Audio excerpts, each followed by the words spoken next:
వెలిగారం, లోహద్రావి అంటారు దీన్ని.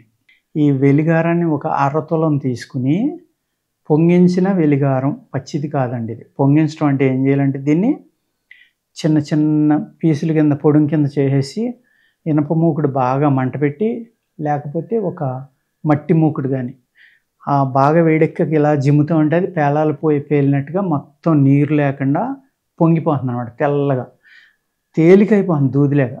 దాన్ని జాగ్రత్తగా నూరుకొని ఉంచుకోవాలి. అప్పుడు అది శుద్ధైనట్లు లెక్క అనమాట. ఇది మన గర్భంలో ఉన్న గానీ, నోట్లో గానీ, గొంతుకులో గానీ ఎక్కడ పుండు ఉన్నా కూడా దానిని జస్ట్ నాలికకి రాసుకొని మింగుతూ ఉంటే మీకు ఈ థ్రోట్ నుంచి చెస్ట్ దాకా ఏ విధమైన బ్యాక్టీరియా ఉన్నా సరే అన్నిటిని నిమిషాల మీద చంపేస్తుందండి.